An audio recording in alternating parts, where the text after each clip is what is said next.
दोस्तों आज हम एक बहुत ही इम्पॉर्टेंट वीडियो लेकर आए हैं। ये क्वेश्चन आया था हमारे पास कल @solve the earth के रूप में आया था। उन्होंने अपना नाम तो नहीं बताया, लेकिन मैं आपको बता दूं कि उन्होंने क्वेश्चन किया है कि सर मुझे लॉन्ग टर्म में एसआईपी करनी है लंबे समय के लिए, और मुझे कुछ अच्छे फंड्स का नाम बताइए। साथ ही उन्होंने ये भी कहा कि मैं 25 से 30 तक की एसआईपी कर सकता हूँ और मुझे कुछ अच्छे फंड्स का नाम बताइए। तो आज हम, अगर आप भी लॉन्ग टर्म के लिए एसआईपी सोच रहे हैं और लॉन्ग टर्म बेस्ड आप अच्छे फंड्स जानना चाहते हैं जिसको आप लंबे समय तक होल्ड करके रख सकें और अच्छा पैसा बना सके, तो आज ये वीडियो बिल्कुल आपके लिए है। क्योंकि आज हम ऐसे 4 फंड्स बताएंगे जिसे आप लंबे समय तक होल्ड करके रख सकते हैं और आप डेफिनेटली बहुत पैसा बना सकते हैं। अगर आप 25 से 30 तक एसआईपी कर रहे हैं, मैं तो कहूंगा कि अगर आप 20 तक भी एसआईपी करते हैं, ठीक है, 20,000 की भी एसआईपी करते हैं, 25 से 30 तो दूर की बात है, सिर्फ 20 की भी करते हैं ना, तो अगर आप इन फंड्स में करते हैं तो आप आराम से 6 से 17 करोड़ के बीच बना सकते हैं। अगर आप सही ढंग से इन्वेस्टमेंट करते हैं, तो इन फंड्स में इन्वेस्टमेंट करते हैं तो अब कैसे बनेगा वो मैं आपको बताता हूं, ठीक है। सबसे पहले मैं बात करूं कि अगर आप लॉन्ग टर्म में जब एसआईपी करते हैं ना, तो यहां पर रिस्क कम होता है और फायदा बहुत ज्यादा होता है। लॉन्ग टर्म की मैं बात कर रहा हूं, जब आप लंबे समय के लिए एसआईपी करते हैं तो इसमें आपको कंपाउंडिंग का बेनिफिट बहुत ज्यादा मिलता है और इसमें आपको फायदा बहुत ज्यादा है, रिस्क ना के बराबर है, फायदा बहुत ज्यादा है। अब कैसे? लॉन्ग टर्म में आप जितना मोटा पैसा बना सकते हैं वहां आप किसी चीज में नहीं बना सकते। म्यूचुअल फंड आपको इतना बड़ा पैसा बना के दे सकता है लॉन्ग टर्म में जितनी आप उम्मीद भी आपने नहीं की होगी। अब मैं आपको बता दूं कि समझ लीजिए, जब आप लॉन्ग टर्म में इन्वेस्टमेंट कर रहे हैं तो आपको कौन से फंड सेलेक्ट करना है। तो ठीक है, तो मैं आज आपको ऐसे 4 फंड्स बताने वाला हूं। और लॉन्ग टर्म में अगर पैसा बनाना है तो आप आराम से स्मॉल कैप और मिड कैप दोनों कैटेगरी को डिवाइड करके इन्वेस्टमेंट कर सकते हैं, क्योंकि लॉन्ग टर्म में रिस्क बहुत कम हो जाता है और प्रॉफिट ज्यादा बनने का चांस रहता है। इसलिए आप small cap and mid cap में डेफिनेटली चूज कर सकते हैं। आज ऐसे 4 फंड्स बताऊंगा, 2 स्मॉल कैप बताऊंगा, 2 मिड कैप बताऊंगा। ये सारे जो फंड्स हैं मैंने बहुत रिसर्च करके मैं लाया हूं और मैं पर्सनली कहना चाहता हूं कि मैं खुद इन फंड्स में इन्वेस्टेड हूं। मैंने खुद अपना पोर्टफोलियो में मेरे ये 4 फंड्स हैं, मैं ये चारों फंड्स आपको बता रहा हूं। ये जो फंड्स है ये फंडामेंटली बहुत स्ट्रांग है। रिटर्न्स की बात करूं तो रिटर्न्स जब से ये मार्केट में आए हैं इन्होंने जबरदस्त रिटर्न दिया हुआ है। लॉन्ग टर्म के लिए आप इसे होल्ड कर सकते हैं। बात करें इनकी होल्डिंग्स की, बहुत अच्छे अच्छे कंपनीज में इनका पैसा लगा हुआ है। एक्सपेंस रेशियो भी बहुत कम है और इनका जो फंड मैनेजमेंट है वो भी बहुत अच्छे से काम कर रहा है। तो ये जो 4 फंड्स हैं ये हर पैमानों पर खरा उतरने वाले फंड्स हैं और ये डेफिनेटली अच्छा परफॉर्मेंस कर सकते हैं। चलिए, तो मैं आपको 4 फंड बताता हूं। पहले मैं 2 मिड कैप फंड्स बताऊंगा, उसके बाद मैं 2 स्मॉल कैप फंड्स बताऊंगा। तो पहला जो मिड कैप फंड मैं बताना चाहता हूं उसका नाम है Motilal Oswal mid cap fund. इसकी रिटर्न की अगर मैं बात करूं तो रिटर्न है इसका 24%। ओवरऑल रिटर्न की मैं बात करूं जब से मार्केट में आया है तब से इसका एवरेज रिटर्न है 24% का, 24% का। पिछले 5 साल में इसने 28% का रिटर्न दिया है।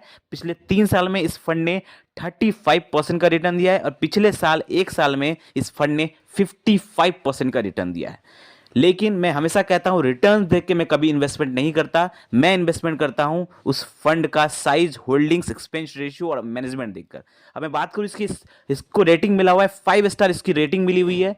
साइज की अगर मैं बात करूं, फंड साइज 7,900 सीआर के आसपास है, अभी बहुत कम है। फंडामेंटली स्ट्रांग है, आने वाले टाइम पे बहुत अच्छा परफॉर्मेंस दे सकता है।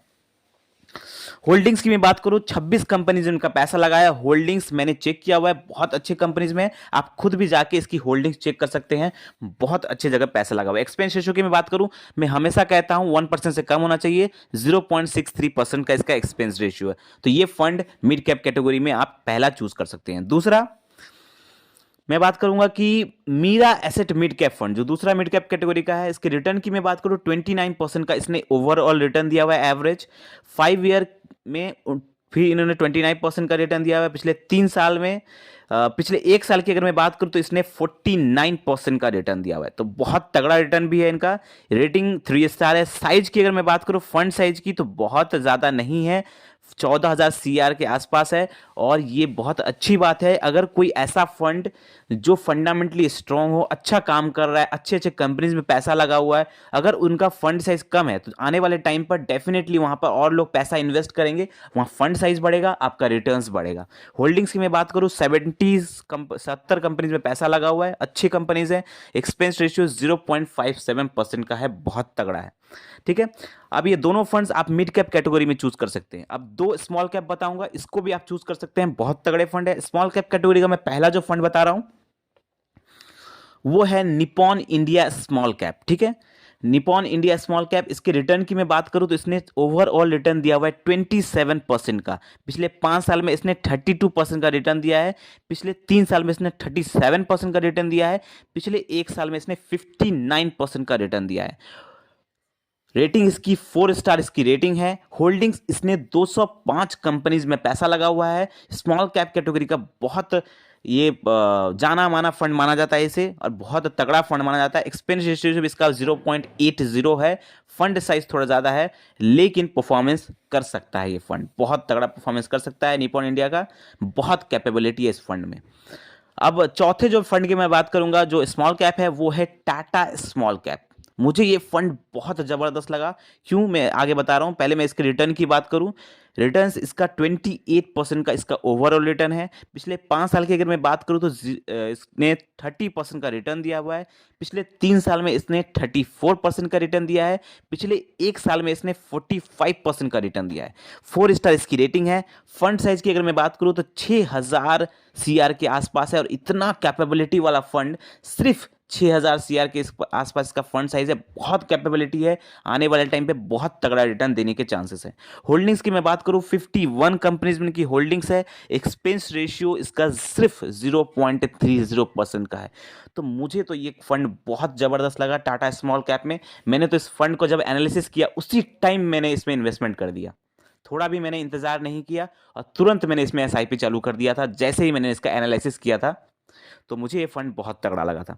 तो ये चारों जो फंड्स हैं, 2 स्मॉल कैप बताए हमने आपको, 2 मिड कैप बताए, इसमें आप अपना पैसा डिवाइड करके लगा सकते हैं। सपोज करिए आप अगर 20,000 रुपये लगा रहे हैं तो सब में 5-5-5-5 करके आप लगा सकते हैं इन चारों फंड्स में।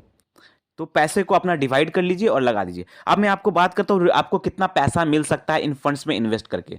ठीक है, तो ये जो फंड्स है इन्होंने तकरीबन, आप देख सकते हैं इन सारे फंड्स ने तकरीबन 20% से ऊपर का रिटर्न दिया है। ज्यादातर फंड्स ने तो 25% से ऊपर का रिटर्न दिया है। किसी ने 24% का, किसी ने 29% का, किसी ने 27% का, किसी ने 28% का।